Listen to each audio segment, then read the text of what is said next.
أعوذ بالله من الشيطان الرجيم بسم الله الرحمن الرحيم رب اشرح لي صدري ويسر لي أمري واحلل عقدة من لساني يفقه قولي رب زدني علما اللهم فقهنا في الدين اللهم انفعنا بما علمتنا وعلمنا ما ينفعنا وزدنا علما السلام عليكم ورحمة الله وبركاته۔ اللہ تعالیٰ سب سننے والوں کو اپنی حفظ و امان میں رکھے، صحت اور ایمان کی بہترین حالت میں رکھے، آمین یا رب العالمین۔ آج کا ہمارا لیسن آیت نمبر 1 سے 12 تک ہے، سورۃ یاسین۔ الحمدللہ نئی سورہ ہے، مکی سورہ ہے۔ سٹارٹ کریں گے آج سورہ فاتر، لاسٹ لیسن میں اینڈ ہو گئی تھی تو اس کو سٹارٹ کرتے ہیں۔ یاسین، جیسے کہ ہم سب جانتے ہیں حروف مقطعات ہیں اور ان کا معنی مختلف اس کے بارے میں رائے ہے، لیکن بہترین بات یہی ہے کہ جو اللہ تعالیٰ نے معنی نہیں بتایا تو نہ کیا جائے، ورنہ اس کے متعلق مختلف رائے ہمیں ملتی ہیں۔ ابن عباس رضی اللہ عنہ اور اکرمہ نے یاسین کا معنی کیا ہے اے انسان۔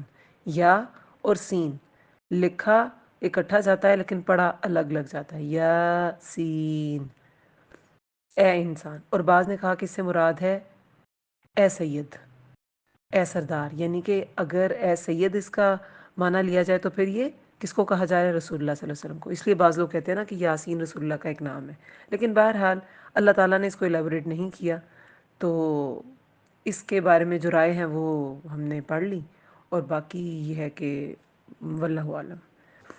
ابن تیمیہ اور دوسرے علماء کچھ وہ بھی کہتے ہیں کہ یاسین کا تعلق، کیونکہ حروف مقطعات ہیں نا، جیسے الف لام میم ہے، لام را ہے، یاسین ہے، یاسین میم ہے، تو یہ سارے حروف مقطعات کے بعد اکثر جو آیات آتی ہیں اس میں صورتوں کا، اس خاص سورہ کا یا قرآن کا تذکرہ ہوتا ہے، اور اس کا معنی وہی ہے جو ہم پہلے بھی پڑھ چکے ہیں کہ انہی حروف سے مل کر قرآن بنا، انہی حروف سے مل کر ایک عام انسان کی بات ہوتی ہے، لیکن اس کلام کا، قرآن کا کوئی نعم البدل نہیں، کوئی شخص ایسا کلام بنا ہی نہیں سکتا۔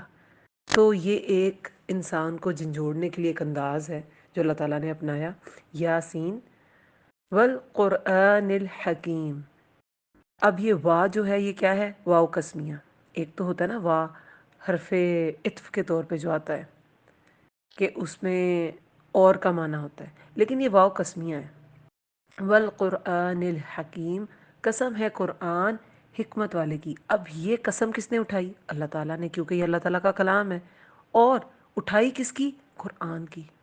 قرآن کی قسم اٹھائی، اور آگے ہم ابھی ڈسکس کرتے ہیں کہ کس لیے اٹھائی، اور قرآن کا جو خوبی در بیان کی گئی ہے وہ کیا خوبی بیان کی گئی ہے؟ حکیم، کہ قرآن حکیم ہے، حکمت والی کتاب ہے۔ اب یہ جو حاکمہ، اس کا روٹ ورڈ تو حاکمہ ہی ہے نا، ہا کاف میم، حکیم کا، اس کے روٹ ورڈ سے دیکھیں جو ہم اکثر پہلے بھی ڈسکس کر چکے ہیں کہ حکیم سے 3 معنی نکلتے ہیں۔ ایک تو حکمت والی ہے یہ کتاب، حکیم کا معنی حکمت والی، ہر طرح کے مسائل کا حل اور حکمت کی باتیں اس میں پوشیدہ ہیں، اس میں ہیں، انسان کی عقل سے ریلیٹڈ، اس کے جذبات سے، اس کے احساسات سے، اس کی ڈے ٹو ڈے ڈیلنگ سے، اسے کس قرض دو تو کیسے دینا ہے، اسے والدین کے ساتھ معاملہ کرنا ہے تو کیسے کرنا ہے، بیوی کے ساتھ کرنا ہے تو کیسے کرنا ہے، پڑوسی کے ساتھ کرنا ہے تو کیسے کرنا ہے، مسافر کا کیا حق ہے، مطلب ہر طرح کی جو حکمت والی باتیں ہیں نا وہ آپ کو اس پہ ملیں گی۔ دوسرا معنی کیا ہے؟ محکم۔ محکم کیا؟ مضبوط، کوئی کمی کزی نہیں، ہر ایرا کے لیے، ہر دور کے لیے اس کا حکم جیسے رسول اللہ صلی اللہ علیہ وسلم کے زمانے میں قابل عمل تھا، آج بھی اتنا ہی قابل عمل ہے۔ پھر تیسرا معنی ہے بمعنی حاکم۔ حکمہ کا ایک معنی حاکم بھی ہوتا ہے، فیصلہ کرنے والی۔ یہ کتاب فیصلہ کرنے والی ہے، کیونکہ حق و باطل کا فیصلہ کرتی ہے نا، صحیح غلط واضح نظر آنا شروع ہو جاتا ہے، صحیح غلط انسان کو سمجھ آنا شروع ہو جاتا ہے، یہ واضح کرنے والی ہے۔ قرآن کو فرقان بھی کہا جاتا ہے نا، فرق کر دیتی ہے حق اور باطل میں یہ کتاب۔ تو حکم بمعنی فیصلہ کرنے والی۔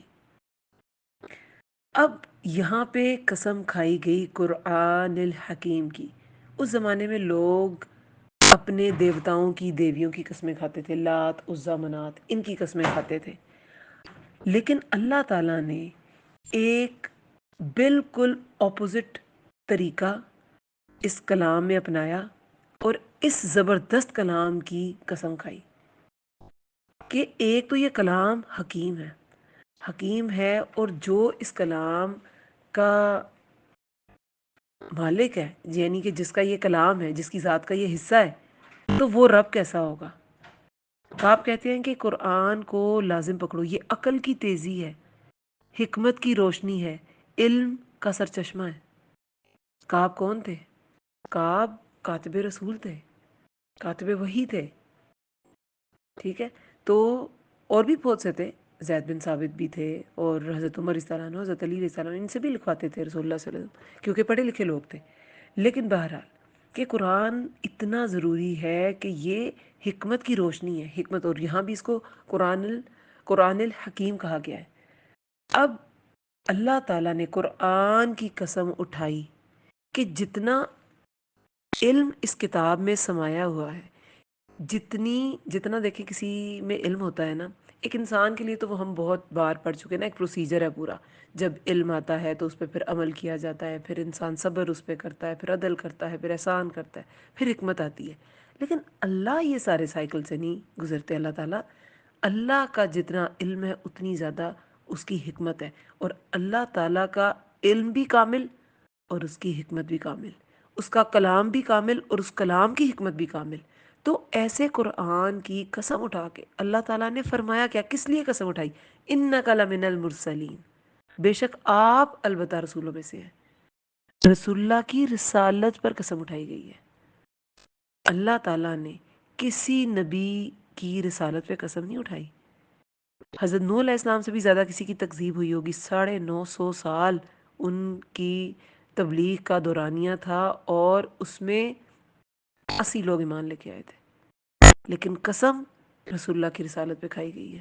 اور بھی تمام انبیاء دیکھیں کتنوں کا تو ذکر ہے قرآن میں، لیکن یہ رسول اللہ کا ایک شرف ہے کہ اللہ تعالیٰ نے ان کی رسالت کے لیے قسم۔ اور ایسا نہیں ہے کہ ان کے یقین دلانے، رسول اللہ کو یقین دلانے کی ضرورت تھی، انہیں بھی پتا تھا وہ رسول ہیں یا باقیوں کو، لیکن یہ رسول اللہ کے، آپ کہہ لیں کہ ان کے حق میں اللہ تعالیٰ نے ایک گواہی پیش کی ہے کہ اس قرآن کی قسم وہ رسولوں میں سے ہیں۔ تو پھر کیا کیا سمجھ آئی ہمیں اس میں، کہ یہ حکمت والی کتاب ہے، اس کی قسم اللہ تعالیٰ نے اٹھائی، اور کس پہ اٹھائی؟ رسول اللہ کی رسالت پر گواہی دینے کے لیے۔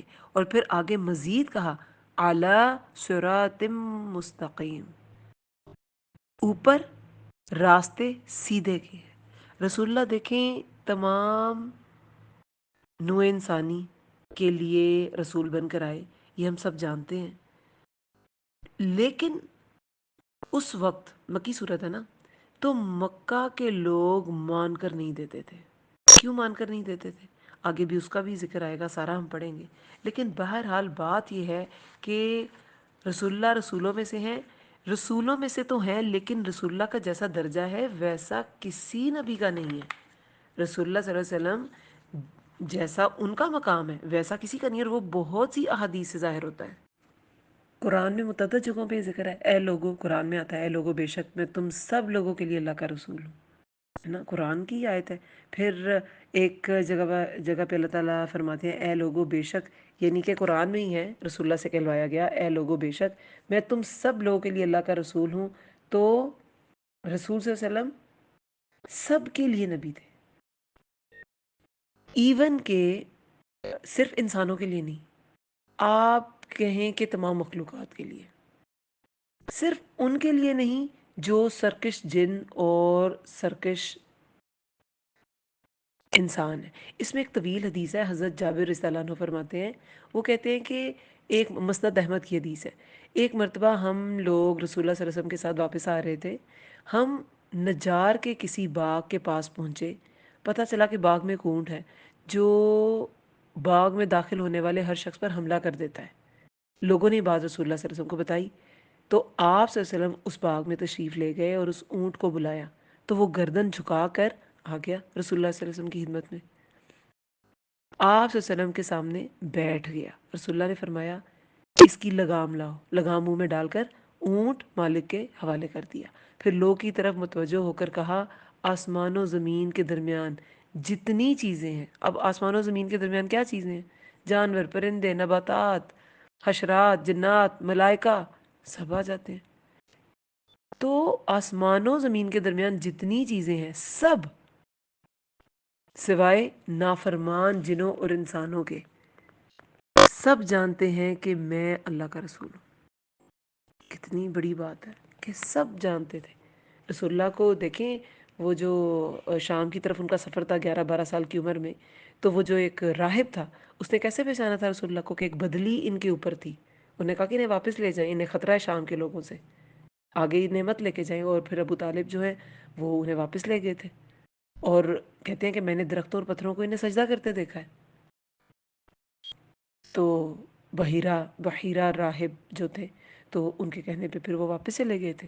تو یہ چیزیں صرف کسی نبی کے لیے ہوتی ہیں، اور رسول اللہ تمام مخلوقات کے لیے نبی تھے، جانور تک پہچانتے تھے۔ ہم دیکھیں ہمارا کیا حال ہے، ہم میں کتنی پہچان ہے اپنے رسول کی، صرف ایک جذباتی محبت ہے، اور جذبات جو ٹھنڈے ہوتے ہیں تو محبت بھی ختم۔ شعور نہیں ہے کہ رسول اللہ کیا تھے، ان کی کیا قربانی، انہوں نے کیا مشقت اٹھائی اس دین کو ہم تک پہنچانے کے لیے۔ اس لیے ان کی زندگی کو ہم اپنی زندگی کے اندر اپلائی نہیں کرتے، ان کی سنت کو، کیونکہ محبت ہماری نا بس جذباتی ہے، شعوری نہیں ہے۔ تو جذبہ تو اتنی دیر پرزسٹ ہی نہیں کر سکتا، 12 منٹ کر لے گا، 15 منٹ، 20 منٹ، آدھا گھنٹہ بس۔ تو پوری دنیا کے لیے، اے لوگو بے شک میں تم سب لوگ، یا ایھا الناس انی رسول اللہ الیکم جمیعا، یہ آتا ہے نا۔ تو اس میں اب دیکھیں ہر طرح کے لوگ آ جاتے ہیں۔ ایک ہے تمام لوگ، اب تمام لوگ کہیں کہ سب رسول اللہ کو مانتے تو نہیں ہیں، رسول اللہ سب کے لیے نبی ہے، کوئی مانتا ہے کوئی نہیں مانتا۔ ایک امت ایجاب ہے نا، وہ جو اجابت ہے، ایجاب و قبول نہیں ہوتا نکاح میں، کہ وہ اس کے بغیر تو نکاح کا ایک فرض رکن ہے کہ آپ نے لڑکی سے اجازت لینی ہے کہ تمہیں یہ نکاح قبول ہے۔ پھر کچھ لوگ سائن کرا لیتے ہیں، لکھ کے دے دی جاتی ہے اجازت، کچھ لوگ بول کے دے دیتے ہیں۔ تو لیکن یہ ایجاب و قبول جو ہے یہ ایک لازمی رکن ہے نکاح کا، تو اس سے نکلا اجابت۔ تو امت اجابت وہ ہے جنہوں نے رسول اللہ کو نبی قبول کر لیا، اور ایک ہے امت دعوت، وہ جنہیں ابھی دعوت دینی ہے کہ وہ بھی رسول اللہ صلی اللہ علیہ وسلم کو آخری نبی مانے، آخری رسول مانے۔ اب یہ کام کرنا کس نے؟ امت اجابت نے۔ یہ جو مان چکے ہیں ہم لوگ، جنہیں وارث بنایا گیا کتاب کا، یہ ہم نے کرنا ہے۔ وہ سورہ فاتر کی آخری آیات میں نہیں تھا، یہ جو آیت نمبر 32 تھی، کہ پھر وارث بنایا ہم نے کتاب کا ان کو جنہوں نے چن لیا، ان کو جنہیں چن لیا ہم نے اپنے بندوں میں سے۔ ان میں کچھ ظالم نفسی تھے، اپنے نفس پہ ظلم کرنے والے، کچھ درمیانہ رو تھے، مقتصد، اور کچھ سابقون بالخیرات تھے۔ لیکن یہ فرض ہم سب کا ہے کہ ہم رسول اللہ کا پیغام تمام لوگوں تک پہنچائیں۔ امت مسلمہ کو کیا کہا گیا ہے؟ اخرجت للناس، تم بہترین امت ہو، بہترین امت ہو، لوگوں کے لیے نکالی گئی ہو۔ لیکن اب یہ امت خود ہی غفلت میں ڈوبی ہے، یہ کیا لوگوں کو بتائے گی؟ ہم اپنی حقیقت خود ہی بھول گئے۔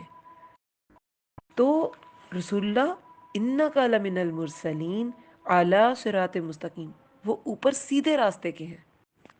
صراط جو ہے نا وہ سرت سے نکلا ہے، سرت کا مطلب ہوتا ہے تیزی سے گزرنا۔ تو صراط ہم اس کی پہلے بھی کافی بار ڈسکرپشن کر چکے ہیں اس ورڈ کی، سورہ فاتحہ میں اسے بڑی ڈیٹیل سے ہم نے پڑھا، لیکن ایک اور انداز ہے تیزی سے گزرنا۔ صراط وہ راستہ جس میں تیزی سے گزرا جا سکے۔ اب تیزی سے گزرنے کے لیے اس راستے کو کیسا ہونا چاہیے؟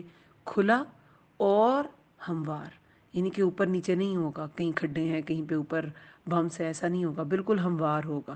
اور پھر آگے مزید ایڈ کیا گیا مستقیم، سیدھا، اور سیدھا ہونے کی وجہ سے اس پہ اور تیزی سے گزرا جا سکتا ہے۔ دیکھیں تمام دنیا کے لیے، تمام لوگوں کے لیے صراط مستقیم ہے، تو ایسا راستہ ہے جو بہت کھلا ہے، جس پہ سب اکٹھے چل سکتے ہیں، بھاگ سکتے ہیں، دوڑ سکتے ہیں، تو صراط مستقیم۔ اور ہم بہت بار پہلے بھی پڑھ چکے کہ قرآن میں راستے کے لیے اور بھی ورڈز ہیں۔ سبیل ہے، وابن سبیل، مسافر کو کہتے ہیں، راستے کا بیٹا مسافر۔ اس کے علاوہ طرائق، اس کا اب طریق جو ہے اس کا پلورل ہوتا ہے ترک، سبیل کا سبل، لیکن صراط کا پلورل یا جمع نہیں ہوتا، کیونکہ یہ اس کے ساتھ کوئی لنک روڈز نہیں ہوتی۔ یہ ایک ایسا راستہ ہے، ایک ایسی ہائی وے ہے جو سیدھی آپ کو منزل تک پہنچاتی ہے۔ اس سے کوئی لنک روڈ نہیں ہے، اس سے کوئی راستہ دوسرا نہیں نکلتا، یہ سیدھا راستہ ہے۔ اور یہ راستہ، اس راستے پر کون ہے؟ رسول اللہ۔ باقی کوئی ہے کہ نہیں وہ بات کی بات ہے۔ صحابہ تھے جو رائٹلی گائیڈڈ کمپینینز ہیں رسول اللہ کے، خلفائے راشدین ہیں یا عشرہ مبشرہ ہیں، تو وہ ہاں وہ حق پر تھے، وہ صراط مستقیم پر تھے، لیکن رسول اللہ نے تو دکھایا نا یہ راستہ، تو راستہ تو وہی درست ہے جو رب تک پہنچائے گا، اور وہ راستہ رسول اللہ نے دکھایا، تو رسول صلی اللہ علیہ وسلم کی سنت پر عمل کیے بغیر آپ منزل تک نہیں پہنچ سکتے۔ یہ قرآن بھی تو رسول اللہ کے ذریعے ہم تک پہنچانا، تو اگر آپ رسول، ہم میں سے کوئی شخص رسول کو نہیں مانتا، نہ وہ یہ کتاب مانے گا، نہ وہ سنت مانے گا، نہ وہ حدیث مانے گا، تو وہ راستے پر ہے ہی نہیں، کیونکہ یہ راستہ تو رسول اللہ اس کے آگے لیڈر ہے نا، باقی سب تو فالوورز ہیں، تو پھر وہ چلے گا ہی نہیں اس راستے پہ۔ رسول اللہ کے چلے بتائے ہوئے راستے پر چلنا ہی صراط مستقیم پر چلنا ہے، یہی وہ سیدھا ہموار راستہ ہے جس پر چل کے انسان کو کامیابی ملتی ہے۔ ٹھیک ہے، اس کی ہم دعا مانگتے ہیں ہر نماز کی ہر رکعت میں، اہدنا الصراط المستقیم، کہ اللہ ہمیں صراط مستقیم کی طرف ہماری رہنمائی کر، ہمیں چلا دے، ہمیں چلا دے یا ہماری رہنمائی کر، یعنی کہ دکھا دے یا چلا دے، دونوں اس کا مطلب کیا جاتا ہے اور دونوں ہی ٹھیک ہیں۔ پھر آگے تنزیل العزیز الرحیم، نازل کردہ ہے بہت زبردست کا، نہایت رحم کرنے والے کا۔ اب دیکھیں رسول اللہ کی رسالت کا سب انکار کر، سورہ رعد میں بھی آتا ہے کہ کفر کرنے والے کہتے ہیں آپ رسول نہیں، ہے نا، وہاں ایک آیت ہے۔ اب یہاں پہ اللہ تعالیٰ نے قسم قرآن کی اٹھا کے کہہ دیا کہ رسول اللہ، بالکل رد کر دیا نا اس بات کا کہ رسول اللہ رسولوں میں سے ہے، سیدھے راستے پر ہے، اور ان پر جو قرآن نازل کیا گیا وہ بہت زبردست کا ہے، نہایت رحم کرنے والے کا ہے۔ اب جو یہ قرآن جو ہے اس رب کی طرف سے ہے جو غلبے والا ہے، یہ رسول جو ہے اس رب کی طرف سے ہے جو غلبے والا ہے، اس رب کی طرف سے ہے جو رسول اللہ کو صراط مستقیم پر چلاتا ہے، اور پھر تم نے بھی رسول اللہ کی بات مان کے صراط مستقیم پہ چلنا ہے۔ اب جو ان ساری باتوں کو مانتا ہے تو پھر تو اللہ تعالیٰ اس کے لیے رحیم ہے، لیکن جو نہیں مانتا تو پھر اس کے لیے عزیز ہے، بہت زبردست ہے، غالب ہے، غلبے والا ہے، یہ اس میں آتا ہے اس کا معنی۔ اور تنزیل، نازل کردہ ہے قرآن کے بارے میں نا، تو قرآن منزل بھی ہے، یعنی کہ تھوڑا تھوڑا کر کے نازل ہوا، اور منزل بھی ہے، اکٹھا بھی اترا۔ کیسے اترا؟ لوح محفوظ سے جب زمین پر، جب نیچے آسمانوں میں اترا تو وہ اکٹھا اترا، لیکن پھر 23 سالوں میں آہستہ آہستہ آیات اور صورتیں نازل ہوئیں۔ تو یہ نازل کرتا ہے، نازل کردہ ہے، بہت زبردست کا، یعنی کہ اللہ تعالیٰ کی صفاتی نام ہے نا عزیز کا۔ تو پھر قرآن کی قسم اٹھا کر اللہ تعالیٰ نے کیا کیا بات کہی کہ آپ صلی اللہ علیہ وسلم رسول ہیں، ان کی رسالت کی گواہی دی، یہ رسول اللہ کے شرف کو ظاہر کرتا ہے۔ پھر یہ کہ رسول اللہ صلی اللہ علیہ وسلم سیدھے راستے پر ہے، سیدھے راستے پر ہے، اور یہ قرآن نازل کردہ ہے اللہ تعالیٰ کا، اس رب کی طرف سے جو عزت والا ہے، غلبے والا ہے اور رحم والا ہے۔ اب آیت نمبر 6 میں ہے لِتُنذِرَ، لِتُنذِرَ تاکہ آپ ڈرائیں۔ اب یہ کتاب رسول اللہ پر کیوں نازل کی گئی؟ رسول اللہ کو رسول کیوں بنا کر بھیجا گیا؟ رسول اللہ پہ آہستہ آہستہ کتاب اتاری، اور اللہ تعالیٰ کیوں رسول اللہ کی رسالت کی گواہی دے رہے ہیں؟ لِتُنذِرَ، تاکہ آپ ڈرائیں۔ انذار کیا ہوتا ہے؟ آگے بھی انذار کا ورڈ آئے گا۔ انذار ہوتا ہے وہ خطرہ جو خوف کے ساتھ ملا ہو، ڈرانے کے عمل پہ مشتمل ہو، یعنی کہ آپ پہلے سے کسی کو الرٹ کر رہے ہیں کہ یہاں پہ نا مائنز بچھی ہیں، ابھی پھٹ جائیں گی، ابھی پھٹ جائیں گی، تو وہ سب لوگ ہیبت میں آ جائیں، اچھا یہاں پہ کوئی مائنز بچھی ہیں اور وہ پھٹ جائیں گی، تو ایسا ڈرانا کہ کوئی نقصان ہو سکتا ہے، خطرہ بھی بتا رہے ہیں اور خوف بھی دلا رہے ہیں، یہ ہوتا ہے انذار، تاکہ آپ ڈرائیں قوما ما، ایک قوم کو، ماں نہیں، انذرا ڈرائے گئے۔ اب یہ پیسو ایک ٹرم ہے، اس میں فائل نہیں ہے۔ انذرا ڈرائے گئے، آباؤہم، آباء و اجداد ان کے، فہم پس وہ غافلون غافل ہیں۔ اب اس میں کیا بتایا جا رہا ہے؟ اس کتاب کو بھیجنے کا مقصد بتایا جا رہا ہے کہ یہ کتاب جو ہے یہ اس لیے نازل کی گئی کہ ان سے پہلے تو کوئی نبی آیا نہیں، کوئی ڈرانے والا آیا نہیں۔ بنی اسماعیل میں دیکھیں، ابراہیم علیہ السلام کے دو بیٹے، اسماعیل علیہ السلام اور اسحاق علیہ السلام۔ اسحاق علیہ السلام سے تو بہت سے انبیاء تھے، یعقوب علیہ السلام، یوسف علیہ السلام، پھر بنی اسرائیل میں تو ایک لڑی ہے انبیاء کی، لیکن بنی اسماعیل میں اسماعیل علیہ السلام کے بعد رسول اللہ آئے تھے، ہے نا؟ تو اور وہ بھی دیکھیں کتنا عرصہ گزر چکا کہ وہ تعلیمات ساری، ابراہیم علیہ السلام کی ساری تعلیمات وہ بھلا چکے تھے، کعبہ کے اندر بت رکھ دیے تھے، شرک میں پڑے تھے، لات و منات کی پوجا کرتے تھے، مطلب ان کا کوئی حال نہیں تھا، ہر طرح کی دوسری برائیاں بھی، شراب نوشی اور زنا اور دھوکہ دہی اور قتل، لڑائی جھگڑے، یہ ان میں عام ہو چکے تھے۔ تو پھر ایسے لوگوں کو کیا کرنا تھا؟ ڈرانا تھا، کیونکہ ان کے آباء و اجداد نہیں ڈرائے گئے۔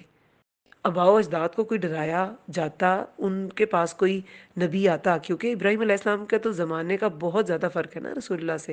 آخری نبی جو آئے وہ بنی اسرائیل میں آئے، اور وہ بھی حضرت عیسیٰ، وہ بھی 600 سال پہلے، تقریباً 570 بنتے ہیں، مطلب تقریباً اتنے سال پہلے کی بات ہے۔ تو جو اس وقت کے موجودہ کفار تھے، ان کے آباء و اجداد تو غافل تھے اس دین سے۔ تو یہ کتاب نازل کی گئی، آپ کو رسولوں میں سے بنا کے بھیجا گیا، پھر آپ کو سیدھا راستہ آپ کے لیے متعین کیا گیا، آپ اسی پہ چلتے تھے، تاکہ آپ ڈرائیں اس قوم کو کہ جن کے آباء و اجداد جو تھے وہ کیا تھے، وہ نہیں ڈرائے گئے، ان کے پاس کوئی نبی نہیں آیا۔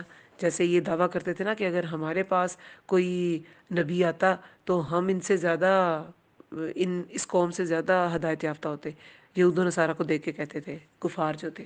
یہ پچھلے لیکچر میں بھی یہی بات تھی۔ فہم، پس وہ غافل ہیں، ظاہر ہے پیرنٹ جانتے نہیں تھے کچھ، تو پھر وہ غافل ہیں۔ اب یہ جو فہم ہے، وہ، پس وہ، ہم وہ کا صیغہ ہے نا جمع کا، تو اہل عرب تو اس میں ہے ہی کہ عرب کی طرف کوئی نبی مبعوث نہیں ہوا تھا سالوں سے اور زمانوں سے۔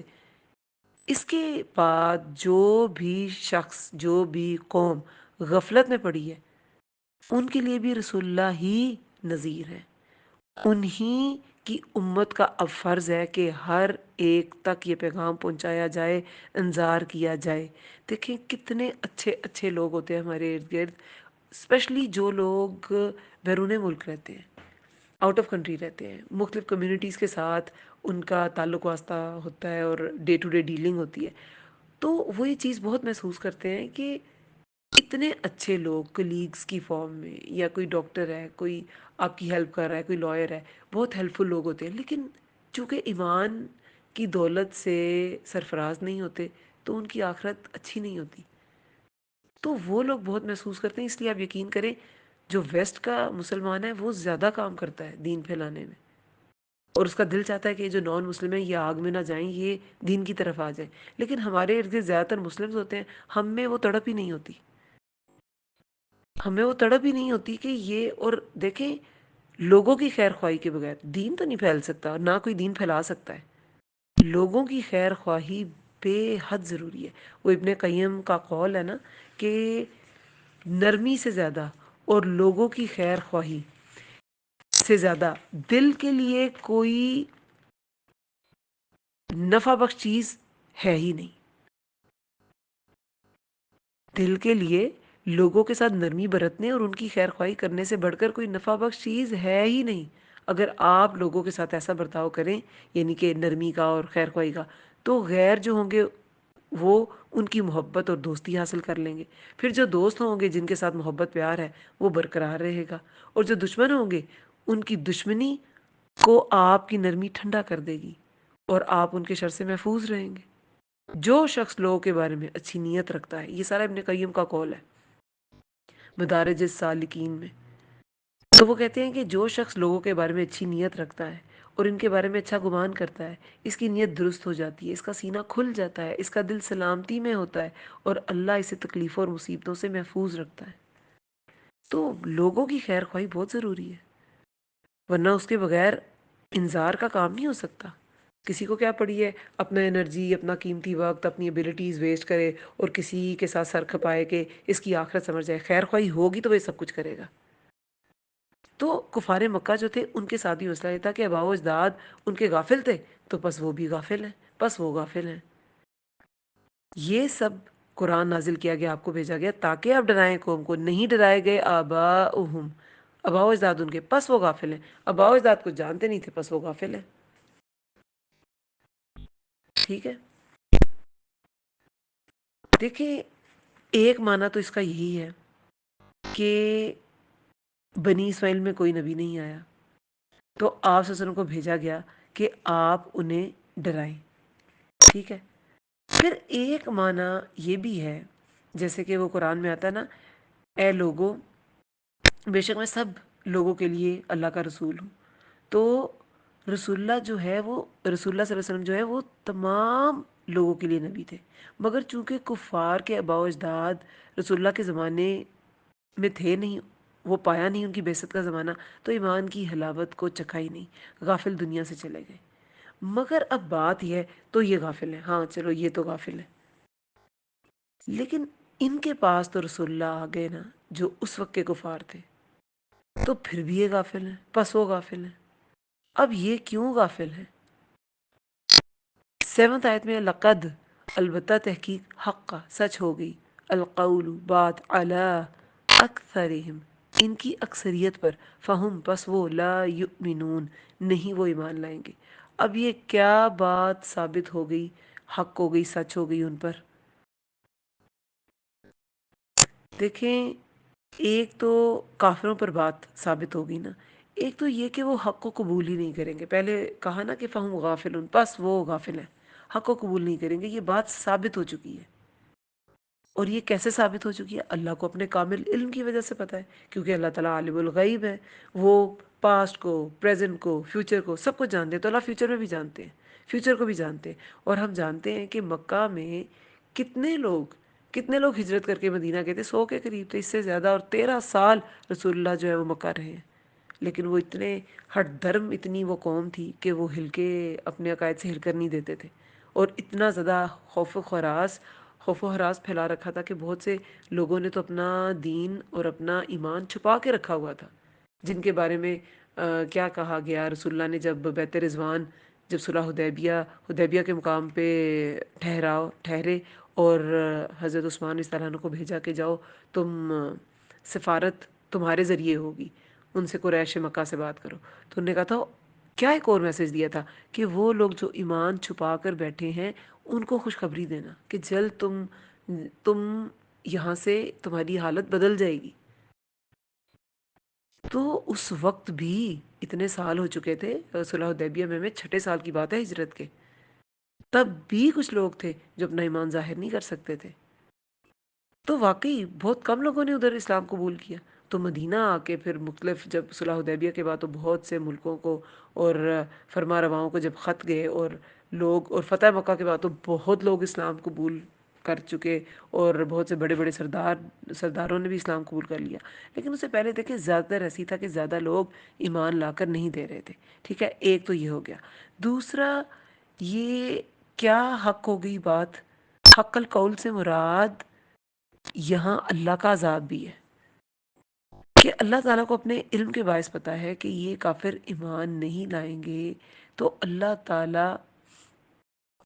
تعالیٰ نے کہا کہ ان پر پھر ثابت ہو چکی، سورہ یونس میں بھی آتا ہے نا کہ اسی طرح آپ کی رب کی بات جو ہے وہ ثابت ہو گئی، جب یہ جو عذاب کی بات آتی ہے تو وہ حق عذاب کو بھی کہا جاتا ہے، کیونکہ وہ بالکل سچی چیز ہے، عذاب بھی بالکل حق ہے، جیسے کوئی بھی سچی بات ہوتی ہے۔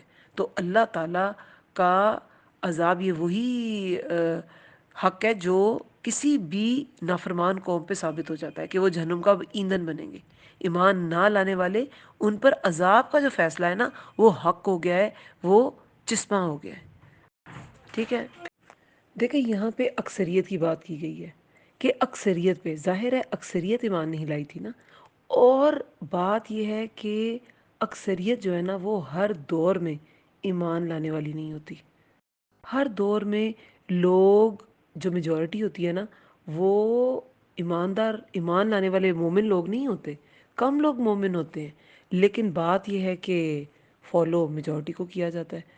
جو زیادہ لوگ جس ٹرینڈ کو فالو کریں اسی ٹرینڈ کو فالو کیا جاتا ہے، جس آئیڈیالوجی کو لوگ زیادہ فالو کریں اسی کو فالو کیا جاتا ہے، جس شخص کو زیادہ لوگ فالو کریں اسی کو کیا جاتا ہے، جس کا نام بن جاتا ہے کسی شاپ کا، کسی برانڈ کا، کسی ہوٹل کا، تو سب لوگ وہیں چل پڑتے ہیں۔ تو اکثریت جو ہے نا، یہ اللہ کے ہاں رول نہیں ہے، انسانوں کا ہوگا، اللہ کے ہاں نہیں ہے۔ سورہ الانعام میں بھی اللہ تعالیٰ فرماتے ہیں کہ اگر آپ زمین پر رہنے والوں میں اکثریت کی پیروی کریں تو وہ آپ کو راستے سے بھٹکا دیں گے، وہ تو محض گمان کی پیروی کرتے ہیں، تو اکثریت کی پیروی نہیں کی جا سکتی۔ اللہ تعالیٰ کے ہاں پیروی کا جو معیار ہے وہ کیا ہے کہ اس کو فالو کرو۔ لیڈر وہ ہو سکتا ہے جو تمہیں حق پر چلائے، پھر وہ نہ کٹا حبشی بھی ہو تو وہ بھی اس کی بھی پیروی کرنی ہے۔ پھر آیت نمبر 8 میں بتایا گیا ہے کہ وہ کیوں ایمان نہیں لائیں گے، پس وہ ایمان لائیں گے۔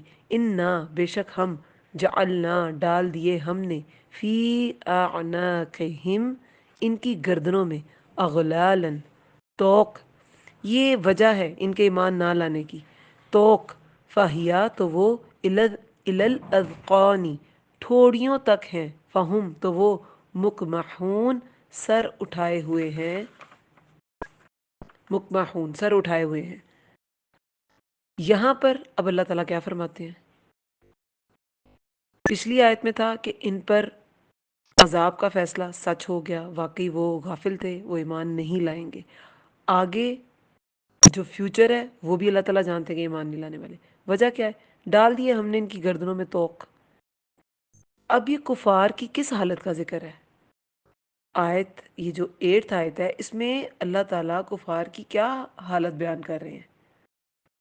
ایک تو دیکھیں، یہ جو گردنوں میں توق ہے نا، غل، غین لام لام، بیڑیوں کو، ان بیڑیوں کو بھی کہتے ہیں غل، غین لام لام اس کا روٹ ورڈ ہے، جس کے گردن کے ساتھ ساتھ جس میں ہاتھ بھی جکڑے ہوتے ہیں، ٹھیک ہے؟ تو ان کی گردنوں میں تو توق ہے، تو وہ ٹھوڑیوں تک ہیں، یہ ٹھوڑی بالکل چہرے کے نیچے والا حصہ، تو وہاں تک ہیں، اور اگر ہاتھ بھی جکڑے ہیں تو وہ سر اٹھائے ہوئے ہیں۔ جب آپ کی گردن میں کوئی کالر پڑا ہوگا لوہے کا یا لکڑی کا، آپ نے کبھی کسی مووی کلپ میں یا ویڈیو میں دیکھا ہوگا کہ وہ گلے میں کبھی لوہے کا کالر ہوتا ہے اور کبھی کبھی بالکل لکڑی کا ایسا تختہ ہوتا ہے کہ جس میں گردن بس اندر پھنسی ہوتی ہے اور بازو بھی اندر پھنسے ہوتے ہیں، آپ اپنا آپ بھی نہیں دیکھ سکتے۔ بے شک ہم نے ڈال دیے ان کی گردنوں میں توق، تو وہ ٹھوڑیوں تک ہیں، تو وہ سر اٹھائے ہوئے ہیں، کہ ہم نے پھر ان کو، ان کے تکبر کی وجہ سے ہم نے ان کو سزا یہ دی کہ یہ اپنے اکڑ میں مزید بڑھ گئے ہیں۔ جیسا انسان کا گناہ ہوتا ہے اس کی سزا بھی ویسی ہوتی ہے نا۔ جب انسان حرام کھائے گا تو اس کی آنتیں باہر آ جائیں گی، اور ایسے عذاب ہیں۔ جب کوئی سونا چاندی جمع کر کے رکھے گا، زکوٰۃ نہیں دے گا، تو اسی کے ساتھ تختیاں اس کی گرم کر کر کے داغی جائیں گی، اسی طرح کا عذاب ہے نا۔ تو جو تکبر کرے گا، جس کا گناہ اس کا تکبر ہے، تو پھر اس کی گردنوں میں توق ہیں، ڈال دیے ہم نے، اللہ تعالیٰ ان کی گردنوں میں توق ڈالے گا۔ تو اس سے سمجھ آتی ہے کفار کی حالت جو ان آیات سے ظاہر ہوتی ہے۔ ایک تو ان کے آباء و اجداد خود غافل تھے، تو انہوں نے اپنے آباء و اجداد کی غفلت کو مانا نہیں، اپنے آباء و اجداد کے عقائد کی ہی پیروی کی۔ تو کیا تھا؟ غلامی کا توق، کہ جسے وہ دیکھ بھی نہیں سکتے تھے۔ غلامی کا ایسا توق تھا، میں نے کہا نا، توق سے آپ گردن جب نیچے ہی نہیں کریں گے تو انہیں نظر ہی نہیں آئے گا، اپنا آپ ہی نہیں نظر آئے گا، جسے ٹھیک طرح سے دیکھ نہیں سکتے۔ پھر دوسرا کیا، یہ توق پہنانے سے کیا مراد ہے؟ تکبر کے باعث وہ اکڑے ہوئے ہیں، منکر کو حق بات سمجھتے ہیں، اور ایسے متکبر کو حق سمجھ نہیں آتا، ٹھیک ہے؟ پھر تعصب کی وجہ سے بھی کچھ سمجھنے سوچنے سے یہ قاصر ہے۔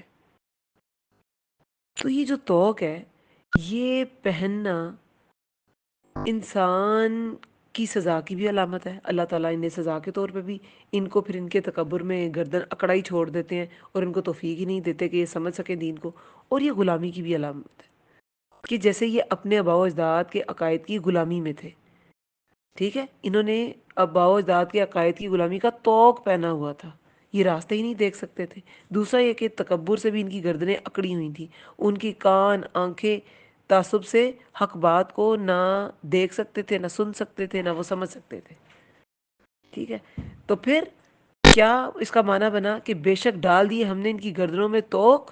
یہ سارا ان کے تکبر کا بیان ہے، تکبر کی مثال ہے یہ، کہ انہوں نے ان کی، کہ اللہ تعالیٰ نے ان کی گردنوں میں توق ڈال دی اور وہ ٹھوڑیوں تک ہیں، بالکل چہرہ بھی اس کے ساتھ لگا ہے، تو وہ سر اٹھائے ہوئے ہیں. اب یہ مکمحون، کمح، کمح وہ گیہوں ہوتا ہے جو پکنے سے لے کر ذخیرہ اندوزی تک بالیوں کے اندر ہی ہوتا ہے.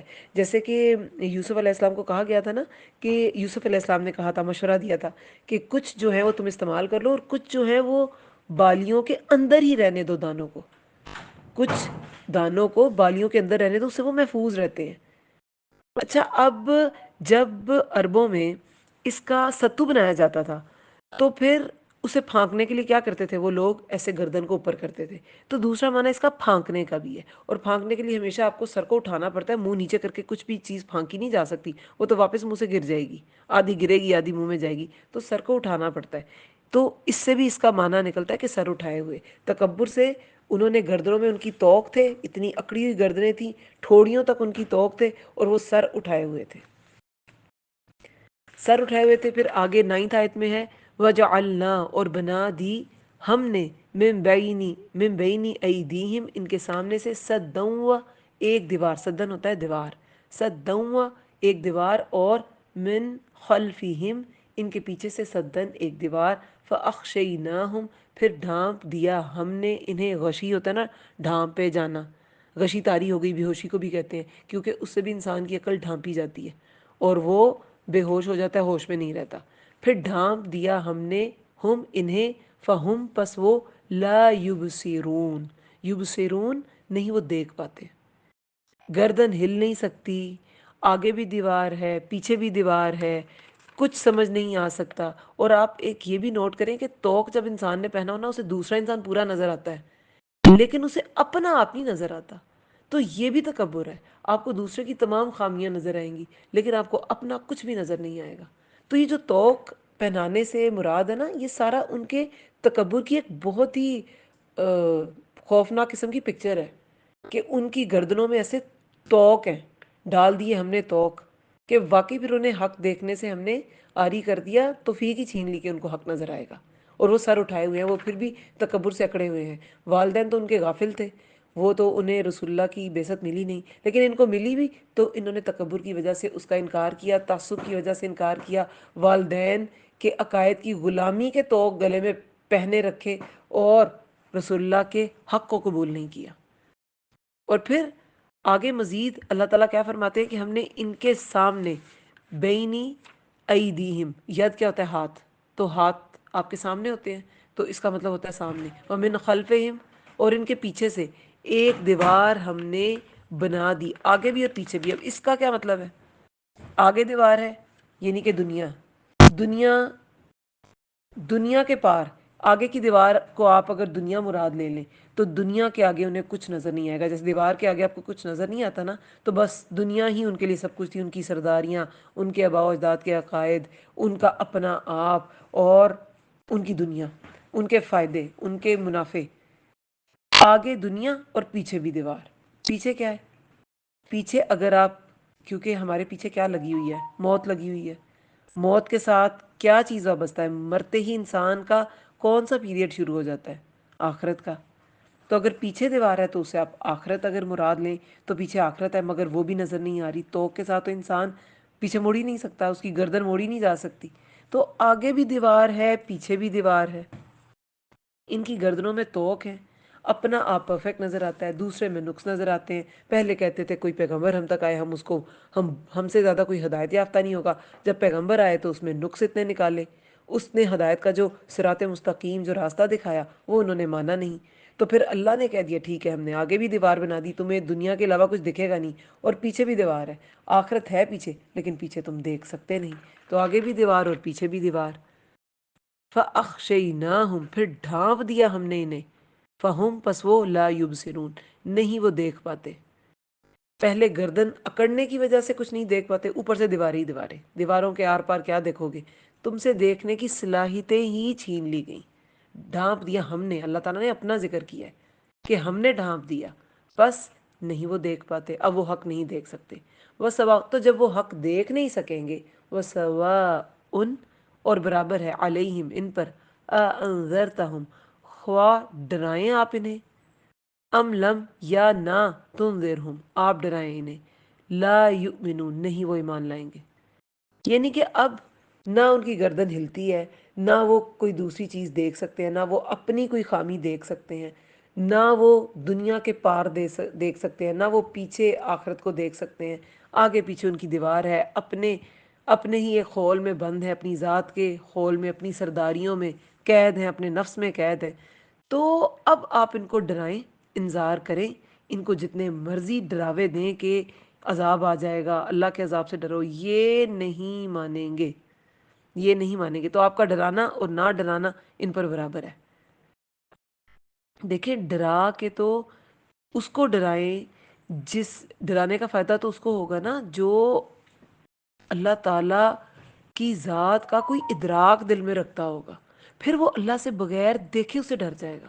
یہ اگلی آیت میں یہی بتایا گیا ہے، انما بے شک تنذرو آپ تو ڈرا سکتے ہیں، من اتبع الذکر اسے جو پیروی کرے، ذکر کی، نصیحت کی، وخشی الرحمن اور وہ ڈرتا ہو رحمان سے، بالغیب غائبانہ طور پہ، فبشرہ پس خوشخبری دے دیجئے اسے، ہو ہے نا اسے، جمع نہیں ہے سنگولر ہے، بمغفرت بخشش کی، و اجر کریم اور اجر کی عزت والے۔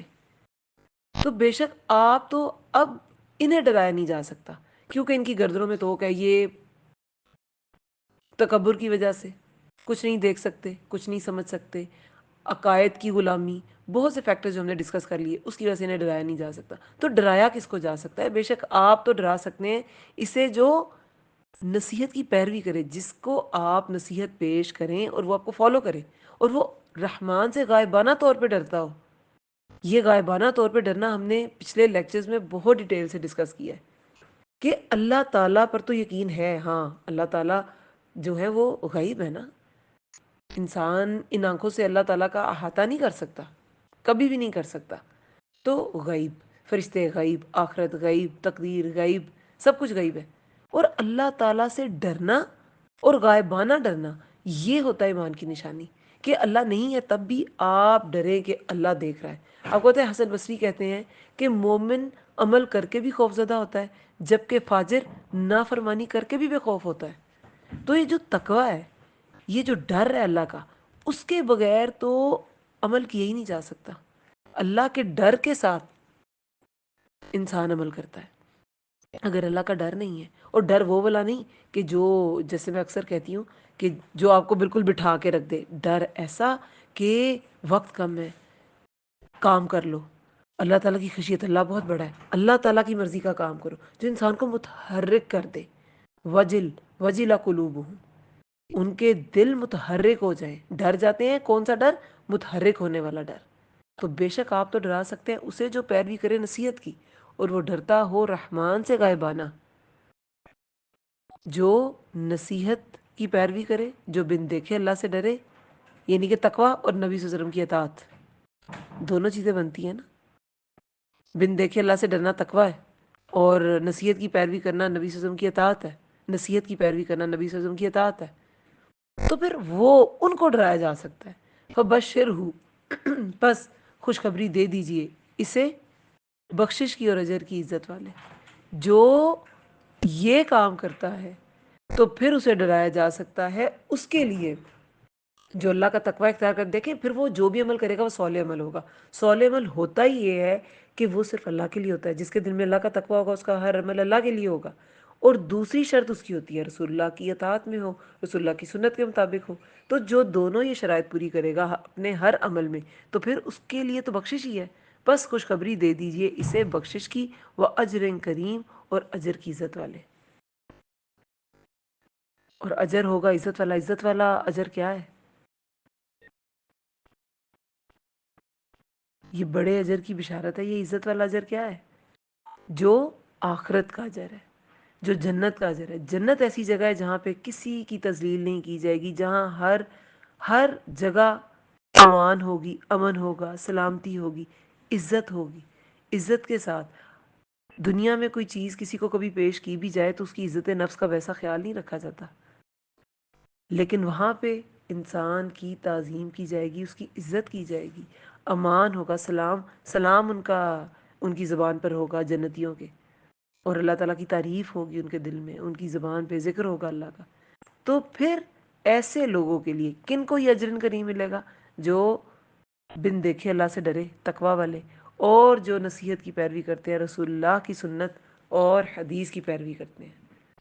پھر آیت نمبر 12 میں ہے انا بے شک ہم ہی نحیی الموتا، ہم زندہ کریں گے مردوں کو، ونکتبو اور ہم لکھ رہے ہیں، کاتبہ سے ہے نا، کاف تابا اس کا روٹ ورڈ ہے، ماں جو قدمو انہوں نے آگے بھیجا، وآثارہم اور ان کے آثار کو، وکلا اور ہر شیء ان چیز کو، احصیناہ شمار کر رکھا ہے ہم نے اسے، ہو ہے نا، شمار کر رکھا ہے ہم نے اسے، فی امام مبین ایک کتاب میں جو واضح ہے.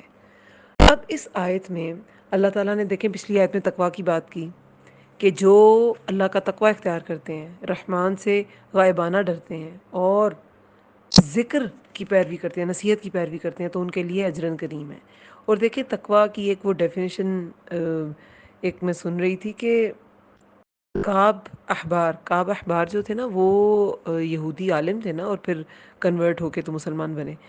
ان سے عمر رضی اللہ، اور یہ اہل علم انسان تھے، تو عمر رضی اللہ عنہ نے پوچھا کہ تقوی کیا ہے؟ تو انہوں نے فرمایا کہ کبھی کسی کانٹوں والے جنگل سے گزرے ہو؟ انہوں نے کہا جی ہاں گزرا ہوں. تو فرمایا کیسے گزرے؟ تو کہا کہ اپنا آپ بچا کر، کانٹوں سے بچتے بچاتے کہ اپنا دامن نہ کہیں ادھیڑ بیٹھوں، پھاڑ لوں. تو انہوں نے کہا کہ گناہوں سے بھی ایسے بچنا تقوی ہے کہ انسان بچتے بچاتے کہ کہیں کسی چیز میں انڈلج نہ ہو جائے. اب یہ ساری باتیں کہنے کے بعد کہ غائبانہ اللہ سے ڈرنا، اللہ ایسا ڈر کہ گناہوں سے بچ جانا اور نیکیوں کی طرف چلے جانا، گناہوں کو چھوڑ دینا، پہلے ہی گناہ سے ڈر جانا، اور پھر جو رسول اللہ نے کہا اس کی پیروی کرنا، اس کے لیے اجر کریم ہے. اس کے بعد اللہ تعالیٰ اب فرماتے ہیں کہ انا، اب اس آیت میں جو ہے نا وہ بہت تاکیدی انداز ہے. انا بے شک ہم، انا بے شک، نہ ہم، تو نون ڈبل ہو گئی تو نون پہ تشدید ہے، اس کا مطلب ہوتے ہیں دو نون. بے شک ہم، نحنو ہم ہی، نحیی ہم زندہ کریں گے، 3 بار ہم ہے، اور انا بھی تاکیدی ہے، اور 3 بار ہم بھی ہے، تو کتنی تاکید ہے. یقیناً بے شک ہم ہی، ہم زندہ کریں گے مردوں کو. اب قرآن میں مردہ جو ہے وہ کافر کو بھی کہا گیا ہے، مردہ دل کو بھی کافر کہا گیا ہے نا. مردہ دل جو ہے وہ کافروں کے دل کو کہا گیا ہے. کافروں، جیسے پچھلے لیکچرز میں سورہ فاتر کے لیکچرز میں بھی یہ گزرا ہے کہ کافروں سے مراد مردہ دل، لوگوں سے مراد کافر لوگ ہیں. تو اس میں اگر وہ دیکھا جائے تو اس کا معنی بنتا ہے کہ اللہ کو یہ قدرت حاصل ہے کہ وہ مردہ دل کافر کو ایمان عطا کر دے. بے شک ہم ہی زندہ کریں گے مردوں کو. اور دوسرا معنی جو بالکل واضح ہے کہ ہم یقیناً، یعنی کہ اتنے اصرار کے بعد اللہ تعالیٰ نے یقین دلایا ہے کہ جتنے بھی مر جائیں گے نا، سب کو حساب کتاب کے لیے زندہ ہونا پڑے گا. ہم زندہ کریں گے، ہم 3 بار ہم، کہ ہم زندہ کریں گے.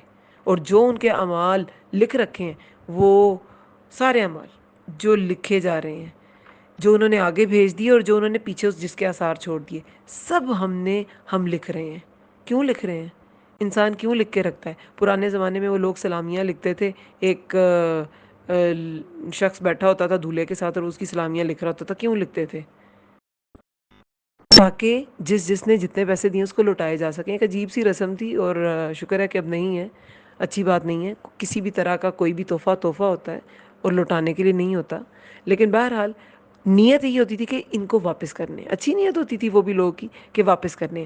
تو اللہ تعالیٰ نے بھی لکھ رکھا ہے، کرامن کاتبین لکھنے پر مامور ہے، بائیں اور دائیں طرف ہمارے فرشتے جو ہوتے ہیں، تو وہ لکھ رہے ہیں، ہر عمل لکھ رہے ہیں. ما قدموا، جو آگے بھیج دیا ہم نے. اب یہ قدموا میں کیا آتا ہے وہ بھی ہم ڈسکس کرتے ہیں. وآثارہم، اور جو ہمارے پیچھے آثار ہیں. آثار جو ہے نا وہ فٹ پرنٹس کو بھی کہتے ہیں. صرف پیروں کے پرنٹس نہیں، کسی بھی طرح کا جو امپریشن ہے، جیسے صوفے پہ بیٹھ جاؤ تو ایک امپریشن سا بن جاتا ہے کہ ہاں کوئی اٹھ کے گیا یہاں سے. کسی بھی سافٹ جگہ پہ، ریت پہ چلو تو پاؤں کے امپریشنز بن جاتے ہیں. کسی اب تو ایسی مٹیریلز آ گئے ہیں کہ ہاتھ لگاؤ تو وہاں بھی امپریشن بن جاتا ہے ہاتھ کا. تو یہ ساری چیزیں کیا ہیں؟ یہ سارے انسان کے امپریشنز ہیں. ایک تو فزیکل امپریشنز ہیں اور دوسرے کیا ہیں؟ صرف نفسیاتی امپریشنز ہوتے ہیں. آپ نے مسکرا کے دیکھا تو اس کا تو دن ہی بن گیا. کسی انسان کا وہ سارا دن، کسی فرینڈ کو آپ نے اس کی تعریف کر دی، وہ سارا دن خوش رہی، سارا دن اس کا اچھا گزرا. کسی کو اپریشیٹ کر دیا، وہ سارا دن اچھی رہی. تو یہ آپ کا ایک اثر تھا اس پر. ٹھیک ہے. تو ما قدموا، وہ اعمال جو آگے چلے جاتے ہیں. اب جیسے ہر روز دیکھیں فجر اور عصر کے وقت فرشتوں کی ڈیوٹیز بدلتی ہیں، کرامن کاتبین کی نامہ اعمال اوپر جاتا ہے. نمازوں کا سارا ریکارڈ جو ہے وہ چینج ہو جاتا ہے. فجر والے جو فرشتے ہوتے ہیں وہ عصر کے ٹائم چلے جاتے ہیں، اور عصر والے جو دوسرے فرشتے نیچے آ جاتے ہیں اور وہ فجر تک رہتے ہیں. تو وہ ہمارے زندگی میں ہی آگے بھیج دیا ہمارا اعمال نامہ. ٹھیک ہے، آگے چلا جاتا ہے زندگی میں ہی. اور ایک ہوتے ہیں آثارہم. آثار جیسے میں نے پہلے کہا کہ فٹ پرنٹس، ہاتھوں کے امپریشن، ہمارے بیٹھنے کے، ہم کسی جگہ سے اٹھ کے گئے ہیں، ہم نے کیا پیچھے چھوڑا ہے؟ گند چھوڑا ہے پیچھے، بالکل میسی کر دیا جگہ، یا ہم اسے صاف ستھرا کر کے گئے ہیں. تو وہ ہمارا اثر ہے، وہ ہمارے آثار ہیں. جو لوگ ہم سے، ہمارے آثار سے ہمیں جج کریں گے اچھا یہ کیسا انسان تھا. تو آثار میں سے بھی کچھ زندگی میں آثار ہوتے ہیں اور کچھ مرنے کے بعد ہوتے ہیں. کچھ برے ہوتے ہیں، کچھ اچھے ہوتے ہیں. جو برے آثار ہوں گے وہ بالکل کسی برے عمل کی طرح برائیوں میں جمع ہوں گے. جو اچھے آثار ہوں گے وہ کسی بھی نیکی کی طرح نیکیوں میں جمع ہوں گے. تو کچھ آثار زندگی میں، جیسے میں نے بھی کہا کہ آپ کا سلیقہ، وہ آپ کا اثر، آپ کے آثار میں سے ہے، آپ کا امپریشن ہے. اسی طرح اس سے بالکل اپوزٹ پھوہڑ پن ہے اگر، تو وہ آپ کے آثار میں سے ہے. نرمی انسان کا ایک اثر ہے کہ آپ نرمی سے اگر بات کرتے ہیں، جیسے بھی میں نے ابن قیم کا بھی قول بتایا تھا، تو وہ نرمی جو ہے وہ اس کا ایک اثر ہے نا، کہ دشمن بھی اپنا ہو جائے گا، جو اپنا ہے وہ اپنا ہی رہے گا، اور جو غیر ہے وہ اپنا ہو جائے گا. ٹھیک ہے. تو نرمی کا ایک اثر ہے. اسی طرح سختی کا بھی ایک اثر ہے. اچھے برے آثار دونوں ہیں. ہر کریکٹر ٹریٹ کا ایک اپوزٹ کریکٹر ٹریٹ ہے، اور دونوں کا ہی اثر ہے. ہماری سختی کا بھی اثر ہوتا ہے، نرمی کا بھی. ہماری نیکی کے بھی اثرات ہوتے ہیں، ہمارے گناہ کے بھی. کوئی شخص ہماری نیکی سے موٹیویٹ ہو کے نیکیاں شروع کر دیتا ہے، وہ ہمارے اثرات میں سے ہے. اور کوئی ہمارے گناہ سے وہ شیر ہو جاتا ہے، اچھا یہ بھی تو یہ گناہ کرا ہے، میں بھی کر لیتا ہوں. تو وہ بھی ہمارے آثار ہیں، وہ ہمارے اعمال کی طرح لکھے جاتے ہیں. حدیث میں کیا آتا ہے؟ جس نے اسلام میں کوئی نیک طریقہ جاری کیا، اس کے بعد کرنے والوں کا ثواب بھی اسے ملے گا بغیر کرنے والے کے اجر میں کمی کیے. یعنی کہ وہ جو فالوور ہے اس کے اجر میں کمی کیے بغیر، وہ جس نے بالکل انیشیٹ کیا تھا، شروع کیا تھا کام، اس کو اجر ملے گا. اور جس نے فالو کیا تھا اس کے بھی اجر میں کمی نہیں کی جائے گی کہ اس میں سے ایک حصہ نکال کے جس کی اس نے تقلید کی ہے اس کو دیا جائے گا. ایسا نہیں ہے، اس کو بھی ملے گا اور اس کو بھی ملے گا. اسی طرح جس نے برا طریقہ جاری کیا تو اس کے کرنے والوں کا گناہ اسے بھی ملے گا بغیر کرنے والے کے گناہ میں کمی کیے. یعنی کہ جس نے کوئی گناہ انیشیٹ کیا اور اسے دیکھ کے لوگوں نے گناہ کیا، تو وہ جو کرنے والے ہیں ان کو بھی ملے گا، اور جس نے انیشیٹ کیا تھا اسے ملے گا، اور ان سب کا گناہ بھی ملے گا جو اسے دیکھ کے گناہ میں پڑے. بالکل. یہ بھی کچھ دن پہلے بھی ہم نے اسی سے ملتی جلتی روایت پڑھی تھی نا، کہ وہ جو ضعیف ہوں گے مستضعفین، وہ متکبرین کو کہیں گے ہم نے تمہیں فالو کیا تھا، لیکن ان کے عذاب میں کمی نہیں کی جائے گی. ہے نا؟ وہ کمزور تھے لیکن عقل والے تو تھے نا، کیوں فالو کیا انہوں نے متکبرین کو ان کا عذاب ملے گا، اور ان کو فالو کرنے والے کمزور لوگوں کو ان کے گناہ کا عذاب ملے گا. کوئی بھی مبرہ نہیں ہوگا، اپنے ہر کیے کا پھل ہر ایک کو اس کی سزا جزا ملے گی. اچھا، اب اس میں جیسے میں نے کہا کہ برے آثار بھی ہیں اور اچھے آثار بھی ہیں. یہ آثار ہماری زندگی میں ہیں، یہ ہماری نیکیوں کے، گناہ کے، ہمارے سچ کے، ہمارے جھوٹ کے، ہمارے عدل کے، ہمارے ناانصافی کے. کچھ اسٹیٹس میں لوگ اسٹیٹ کے عدل کی وجہ سے اتنا زیادہ بھروسہ کرتے ہیں گورنمنٹ پہ کہ وہ کسی بھی طرح کا ان کا ڈیسیژن اس کو رسپیکٹ دیتے ہیں، اس کو مانتے ہیں. لیکن کچھ اسٹیٹس میں، کچھ ملکوں میں اتنی ناانصافی ہوتی ہے کہ وہ کسی بھی طرح کے مسئلے میں، کسی بھی طرح کے ڈپارٹمنٹ پر بھروسہ نہیں کرتی عوام. اور ہمارا اپنا ملک اس کی مثال ہے. جوڈیشری چونکہ بہت ایکٹیو نہیں ہے، کمزور ہے، لا کی امپلیمنٹیشن نہیں ہے، تو کیا ہوتا ہے کہ کسی بھی طرح کا بھروسہ گورنمنٹ پہ لوگ کرتے نہیں ہیں. ٹیکسز دینے پہ بھروسہ نہیں کرتے کہ ہمارے ٹیکسز اچھی طرح یوز نہیں ہوں گے. لوگ گورنمنٹ پہ کسی طرح کا کوئی فنڈنگ ہو تو وہ پرائیویٹ ایجنسیز کو زیادہ جا رہی ہوتی ہے. کوئی فلڈ ریلیف کے لیے ہے یا کسی بھی طرح کا ریلیف فنڈ ہے تو وہ پرائیویٹ ایجنسیز کو زیادہ جا رہی ہوتی ہے اور گورنمنٹ کو نہیں جا رہی ہوتی. کیوں؟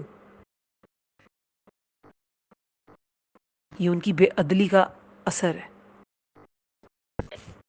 وہ ہم نے پڑھا ہے نا کہ ظلم کا نظام چل سکتا ہے, کفر کا نظام چل سکتا ہے, لیکن ظلم کا نظام نہیں چل سکتا. تو جو ظلم کرے گا, جو حقدار کو اس کا حق نہیں دے گا, تو وہ سسٹم کامیاب کبھی بھی نہیں ہوگا. ہر شخص اپنی رعیت کے بارے میں جواب دے. تو ہم جس پہ اثر انداز ہو سکتے ہیں اس کے بارے میں ہم جواب دہ ہوں گے. کچھ لوگ بچوں پہ بہت زیادہ, ظاہر ہے پیرنٹس کا بہت زیادہ انفلوئنس ہوتا ہے بچوں پہ, تو وہ ان کے ساتھ اتنا برا رویہ رکھتے ہیں, ان کو ٹونٹ کرتے رہتے ہیں, وہ بہت زیادہ ہارش ورڈز یوز کرتے ہیں. تو ان پہ جو اثرات ہیں ساری زندگی ان پر رہتے ہیں, اور اس کے قصوروار پیرنٹس ہوتے ہیں. تو ہماری بد کلامی, ہماری خوش کلامی, سب کے اثرات ہیں, سب کے آثار ہیں, ہماری زندگی میں ہی ہوتے ہیں. ہم کسی کو کہہ دیں کہ تم نے یہ میرا کام کر دیا, it's very nice of you, you made my day, اس طرح کا کوئی بھی سینٹینس وہ اگلے کو خوش کر دیتا ہے, وہ سارا دن خوش رہتا ہے. اور اگر کسی کو کہہ دیں تم نے تو سارا کام خراب کر کے رکھ دیا, تم کسی کام کے نہیں, اس کا سارا دن برباد ہو جاتا ہے. ایک اثر ہے, ہماری باتوں کا ایک اثر ہے. اب کچھ آثار کیا ہوتے ہیں, مرنے کے بعد ہوتے ہیں. جیسے وہ حدیث میں بھی آتا ہے کہ صدقہ جاریہ, جب انسان کا عمال نامہ بند ہو جاتا ہے تو کچھ یہ جو 3 مشہور ہم جانتے ہیں کہ وہ انسان کے مرنے کے بعد بھی یہ 3 چیزیں, یہ 3 چیزیں اس کے عمل میں اضافہ کرتی ہیں, نیک اولاد, علم اور صدقہ جاریہ. اور بھی بہت سی احادیث ہیں, جیسے کہ حدیث میں آتا ہے کہ مومن کو اپنی وفات کے بعد جو اچھائیاں اسے پہنچتی رہتی ہیں, ان میں یہ بھی ہے کیا, جس علم کی اس نے تعلیم دی اور اسے پھیلایا. پھر دوسرا, نیک اولاد جو پیچھے چھوڑی, ظاہر ہے وہ پھر دعا کرتی ہے پیرنٹس کے لیے. اس کے علاوہ قرآن مجید کا نسخہ جو اسے وراثت میں ملا, یعنی کہ اس نے خود پڑھا اور پھر اپنے اولاد کے لیے بھی چھوڑ دیا, اولاد بھی پڑھنے لگی. تو جب تک وہ اس کے خریدے ہوئے نسخے کو پڑھتی رہے گی تو جو اس کا خریدار تھا, جو اس کے والدین میں سے کوئی تھا, تو اس کو بھی ثواب پہنچتا رہے گا. اور ویسے بھی اگر آپ کسی کو قرآن گفٹ کرتے ہیں تو جب تک وہ پڑھے گا آپ کو بھی ثواب ملے گا. پھر مسجد, یہ بھی اس کا ثواب بھی پہنچتا رہتا ہے, مسجد جو اس نے تعمیر کی. پھر مسافر خانہ جو قائم کیا, پھر نہر جو اس نے جاری کی, یا صدقہ جو اس نے اپنی زندگی میں, غور سے سنیں, جو اس نے اپنی زندگی میں صحت کی حالت میں نکالا, بیماری میں نہیں, صحت کی حالت میں نکالا. تو یہ ساری چیزیں کیا ہیں, یہ سب ایسے اعمال ہیں, ایسے آثار ہیں جو مرنے کے بعد بھی ہوتے ہیں, مرنے کے بعد بھی انسان کی جزا میں شامل ہوتے رہتے ہیں, اس کے نیک اعمال میں شامل ہوتے رہتے ہیں. اور صرف قدموں کے نشان کی اگر آپ بات کریں نا, تو صرف قدموں کے نشان پر ہی کتنے ہمیں دلائل ملتے ہیں دین میں, قرآن میں ہے نا. اور نہ وہ خرچ کرتے ہیں, نہ کوئی چھوٹا خرچ نہ بڑا, اور نہ کوئی وادی وہ طے کرتے ہیں, مگر ان کے لیے وہ لکھ لیا جاتا ہے, یعنی کہ ان کے قدموں کے نشان, ان کے فاصلے لکھ لیے جاتے ہیں تاکہ اللہ ان کے عمل کی بہترین جزا دے. یہ قرآن میں آتا ہے. تو انسان جو اللہ تعالیٰ کی تدبر کے لیے, اللہ تعالیٰ کی ذات پر تدبر کے لیے, اللہ تعالیٰ کی کائنات میں جو اللہ تعالیٰ کی آیات ہیں, نشانی ہیں, ان پہ تدبر کے لیے اگر وہ سیر بھی کرتا ہے تو وہ بھی اس کے فٹ پرنٹس لکھے جائیں گے, وہ اس کے اعمال نامے میں شامل کیے جائیں گے. ہر چیز ریکارڈ ہو رہی ہے, ہمارے امپریشنز, ہمارے فیس امپریشن, ہماری باڈی لینگویج, ہم کس کو تکبر سے دیکھتے ہیں, کس کو نخوت سے دیکھتے ہیں, کسی کو محبت سے دیکھتے ہیں, سب ریکارڈڈ ہے. تو ہمارے آثار, ہماری باڈی لینگویج, ہمارے آنکھوں کے ایکسپریشنز, ہمارے کندھے اچکانا, ہماری آئی بروز کو اوپر نیچے کرنا, اچکانا, یا یہ سب چیزیں ریکارڈڈ ہیں. تو حالی پاؤں کے آثار پہ, جیسے میں نے کہا نا کہ صرف قدموں کے نشانات پہ اتنے ہمیں دلائل ملتے ہیں. ابو سعید خدری رضی اللہ عنہ کہتے ہیں کہ بنو سلمہ کے لوگ مدینہ کے ایک کونے میں مسجد سے دور رہتے تھے. انہوں نے مسجد کے قریب منتقل ہونے کا ارادہ کیا تو کہتے ہیں کہ یہ آیت نازل ہوئی, انا نحن الموتى ونکتب وَنَكْتُبُ مَا قَدَّمُوا وَآثَارَهُمْ وَكُلَّ شَيْءٍ أَحْصَيْنَاهُ فِي إِمَامٍ مُبِينٍ۔ یہ آیت نازل ہوئی تو رسول اللہ نے فرمایا کہ کیا تم ایسا چاہتے ہو؟ انہوں نے کہا جی۔ انہوں نے فرمایا بے شک تمہارے قدموں کے نشان لکھے جاتے ہیں۔ تو اب آپ سوچیں گے کہ یہ صورت تو مکی ہے اور بات یہ مدینہ کی ہو رہی ہے، تو یہ والی آیت نازل ہوئی۔ بعض اوقات آیات ایک سے زائد مرتبہ بھی نازل ہو جاتی تھی، وہی آیت رسول اللہ کے ذہن میں دل میں اترنی ہے نا، تو بس اتر جاتی تھی اس وقت۔ یا بعض اوقات موقع کی مناسبت سے رسول اللہ بتاتے تھے کہ دیکھو یہ آیت ایسے ہے، اس آیت کی اس موقع پہ جب یاد دہانی کرائی جاتی تھی تو صحابہ کو وہ یاد ہو جاتی تھی چیزیں۔ آپ اگر موقع محل کے حساب سے علم دیتے ہیں نا تو وہ علم زیادہ پختہ ہو جاتا ہے۔ ایک چیز ہے کہ آپ نے بچوں کو بٹھایا اور آپ ایک لیکچر ڈیلیور کرنا شروع ہو گئے، کسی بچے کو جمائیاں آ رہی ہیں، کوئی تھکا ہوا ہے، کسی کو ہوم ورک کی فکر ہے، آپ کہہ رہے نہیں میری ساری باتیں سن کے جاؤ۔ ایک ہے کہ بچہ کسی پرابلم میں ہے اور آپ اس پرابلم سے ریلیٹڈ اسے باتیں بتا رہے ہیں تو وہ بہت غور سے سنے گا۔ بچوں کی آپس میں لڑائی ہوئی ہے اور آپ اس لڑائی سے ریلیٹڈ اللہ کا حکم بتا رہے ہیں کہ اگر تم چھوڑ دو گے تو تمہارا جنت کے وسط میں گھر بنے گا، یہاں بنے گا، یا اس طرح کی باتیں، تو وہ غور سے سنے گا۔ یہ ایک obvious سی چیز ہے نا کہ موقع کے حساب سے بات جو ہے وہ زیادہ اثر کرتی ہے۔ پھر مدینہ میں ایک شخص فوت ہوا تو رسول اللہ صلی اللہ علیہ وسلم نے اس کا جنازہ پڑھایا اور فرمایا کہ کاش یہ آدمی ایک اپنی جائے پیدائش کے، یعنی کہ پیدائش کی جگہ، جائے پیدائش کے علاوہ فوت ہوتا۔ ایک شخص نے پوچھا کیوں یا رسول اللہ؟ فرمایا کہ آدمی جب اپنی پیدائش کی جگہ کے علاوہ فوت ہوتا ہے، یعنی کہ اس جگہ کے علاوہ فوت ہوتا ہے، اس جگہ پہ نہیں ہوتا، تو جنت میں اس کی پیدائش کی جگہ سے لے کر اس کے قدم کے آخری نشان تک، یعنی کہ جہاں تک اس نے سفر طے کیا، جہاں تک وہ پہنچا ہے، اس تک کی جگہ کی پیمائش کی جاتی ہے اور اتنی جگہ اسے جنت میں مل جاتی ہے، یعنی کہ جنت میں اتنی جگہ اسے مل جاتی ہے اس کی پیدائش کے علاقے سے لے کے اس کے مرنے کے علاقے تک، اتنی بڑی۔ یعنی کہ کوئی پاکستان میں پیدا ہوا اور کینیڈا میں وہ فوت ہوا تو اسے وہیں دفنا دینا چاہیے، اسے اتنی جگہ جنت میں ملے گی، لیکن ہم لوگ پتہ نہیں کیا کیا کر کے واپس لے کے آتے ہیں۔ پھر نماز کی طرف اٹھنے والا ہر قدم وہ بھی لکھا جاتا ہے، حدیث میں ہے کہ جب انسان وضو کر کے مسجد آتا ہے تو اس کے ہر قدم کے بدلے 10 نیکیاں لکھی جاتی ہیں۔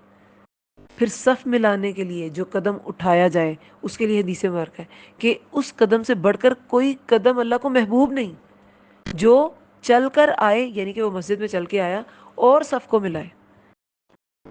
اور ایسی بھی ہم نے ایسی چیزیں بھی ایکسپیرینس کی ہیں کہ پاؤں میں لاتے ہیں اور وہ ایسے بھاگ جاتی ہیں خواتین جیسے پتہ نہیں کسی کو کوئی کنٹیجیس ڈیزیز ہے اور لگ نہ جائے مجھے، مطلب ان کے عقائد اس طرح کے ہوتے ہیں، سمجھتی نہیں کہ سنت ہے، بس اپنا مسلک سنبھال کے لوگ بیٹھے ہوتے ہیں، کبھی انویسٹیگیٹ نہیں کرتے کہ رسول اللہ نے اس کے بارے میں کیا کہا، اپنی توجیحات اتنی پیش کرتے ہیں کہ انسان کو دکھ بھی بہت ہوتا ہے، اور ایسے شخص کا آپ مقابلہ بھی نہیں کر سکتے جس کو علم حقیقی نہیں پتا، اسے آپ کیا لاجکس دیں گے، وہ مانے گا ہی نہیں۔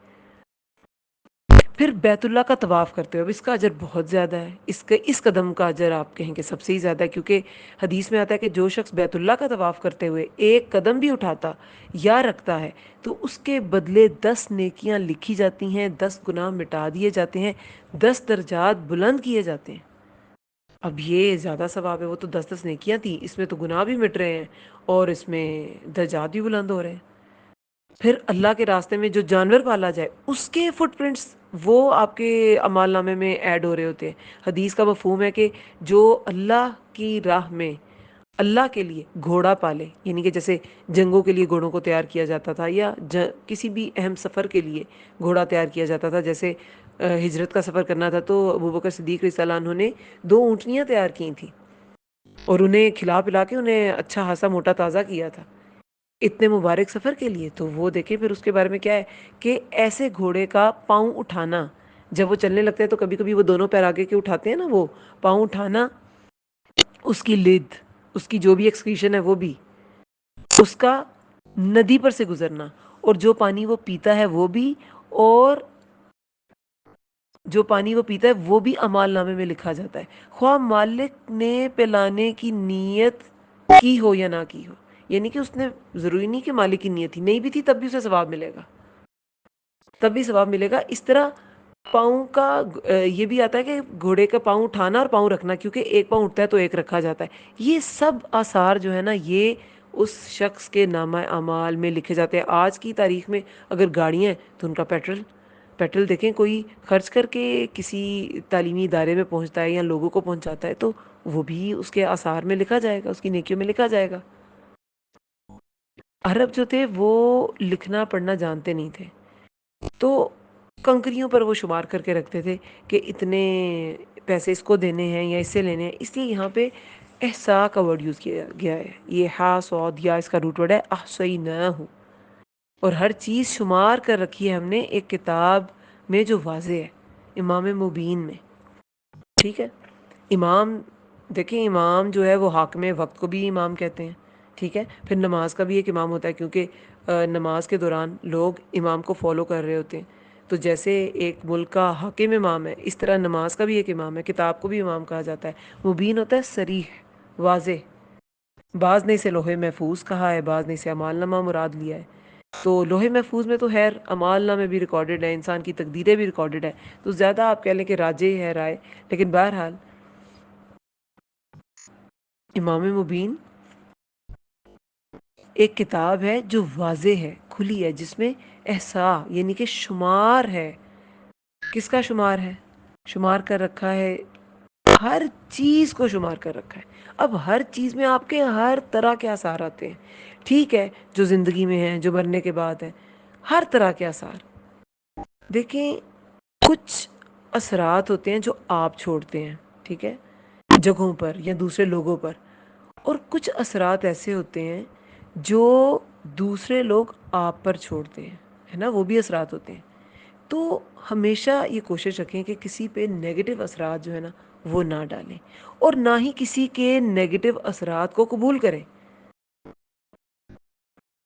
نہ خود اتنی کڑوی بات کریں کہ کسی کی عزت نفسی مجروح ہو جائے، اور نہ کسی بھی ہر ایرے گہرے ہر انسان کی بات کو اتنی امپورٹنس دیں، اتنا اس کو دل سے لگائیں کہ آپ خود آپ کی سوچ ساری نیگیٹو ہو جائے اور آپ اپسیٹ ہو جائیں.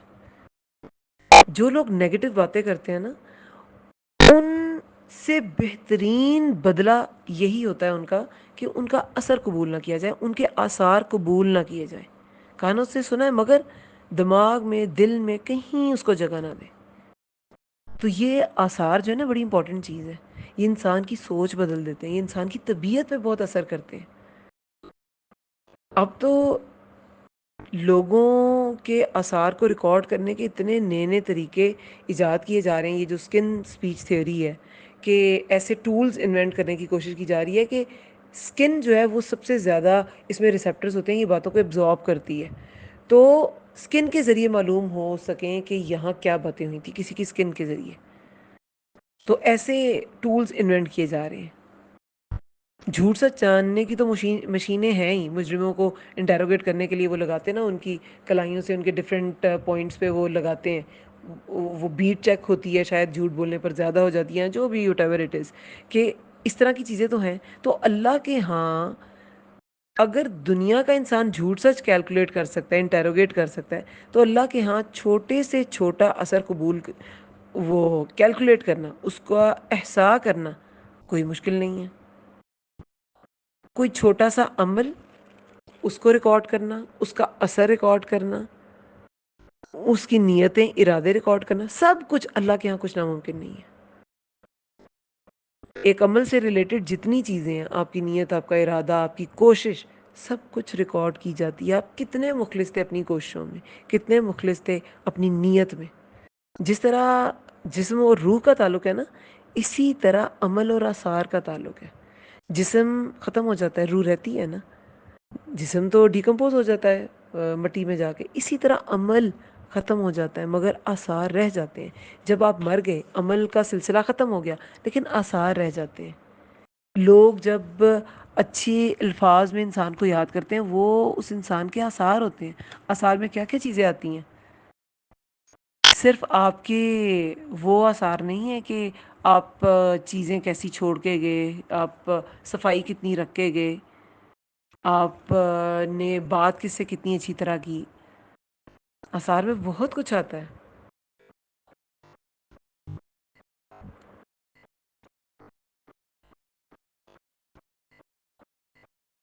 انسان کا عمل اس کی موت کے ساتھ ختم ہو جاتا ہے، لیکن آثار رہ جاتے ہیں۔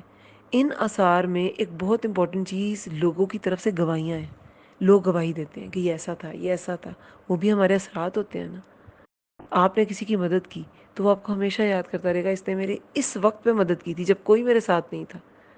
جب آپ نے کسی کے لیے سٹینڈ لیا کہ ہاں یہ شخص حق پہ ہے، تو وہ کہے گا کہ جب سب نے مجھے چھوڑ دیا تھا تو یہ میرے ساتھ تھا، اس نے مجھے سپورٹ کیا تھا۔ تو حق بات جو ہے نا، اس پر اس کو ماننا، اس پر عمل کرنا، سچ کو قبول کرنا، سچ پر کھڑے ہو جانا، یہ سارے وہ آثار ہیں جن کا فائدہ انسان کو دنیا میں ہونا ہو لیکن آخرت میں ضرور ہوتا ہے۔ پھر سجدے والا جسم چلا جاتا ہے اس دنیا سے، مگر اس کے آثار، اس کے نشان روزے قیامت تک رہیں گے سجدے کی جگہ کے۔ اس لیے تو کہتے ہیں کہ اپنے گھر میں بھی ڈفرینٹ جگہوں پہ سجدہ کیا کریں، تاکہ ڈفرینٹ جو جگہیں ہیں وہ انسان کے لیے گواہیاں دیں۔ اور اگر برے آثار ہیں تو انہیں فوراً درست کر لیں، انہیں فوراً درست کر لیں، وہ بھی امپریشنز رہ جائیں گے، وہ ہماری برائیوں میں وہ کاؤنٹ کر لیے جائیں گے۔ تو آج ہی محتاط ہو جائیں۔ ان الحسنات یذہبن السیئات، نیکیاں، بے شک نیکیاں برائیوں کو لے جاتی ہیں۔ ذہبہ ہوتا ہے لے جانا۔ پھر سب سے پہلے تو دیکھیں، اگر کوئی ایسا برا اثر آپ کو لگتا ہے کہ اس کا ایک برا امپیکٹ آتا ہے دوسرے لوگوں پہ، اس چیز کو سب سے پہلے تو توبہ کریں اور اسے کوئٹ کر دیں۔ اس چیز کو توبہ کر کے عمل میں تبدیلی کیا آتی ہے وہ دیکھیں ضرور۔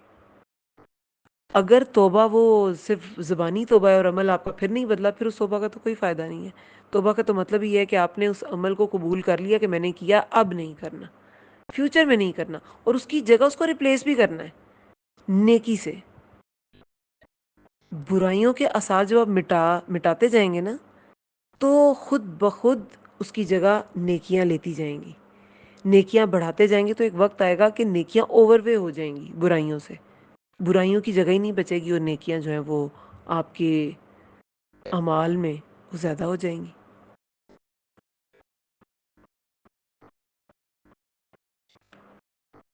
تو ہر مرحلے پہ، دین کے ہر مرحلے پہ، چاہے آپ قدم ہوں کچھ آگے بھیج رہے ہیں یا آپ پیچھے چھوڑ رہے ہیں، برے آثار ہیں آپ کے، اچھے آثار ہیں، دونوں کو ہم نے پڑھ لیا۔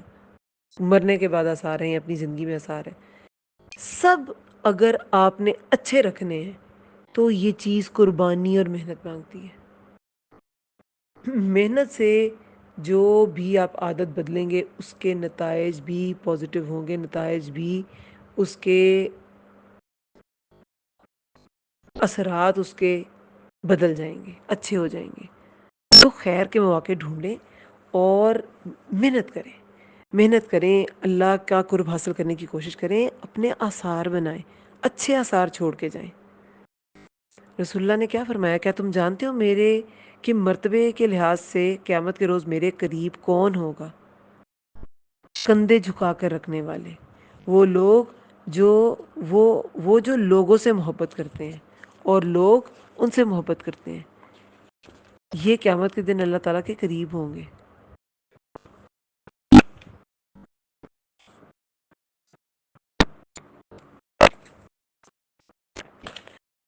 تو آثار، اب یہ سارے آثار جو ہے فی امام مبین، یہ ایک کتاب میں ہیں جو واضح ہے۔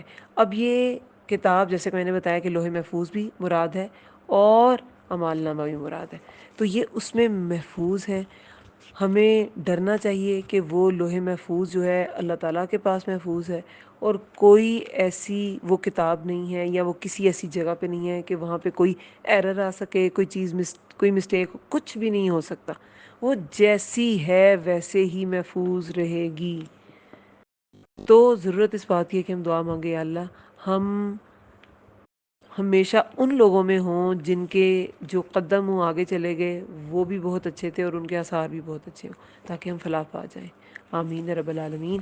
اللہم ارزقنی تفکر و تدبر لما یتلوہ لسانی من کتابک والفہم لہ والمعرفة بمعانی والنظر في أعجائبه والعمل بذلك ما بقيت إنك على كل شيء قدیر۔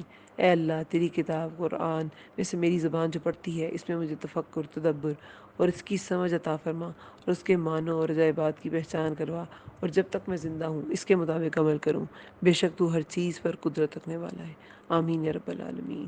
سبحانک اللہم و بحمدک، نشہد ان لا الہ الا انت، نستغفرک ونتوب الیک۔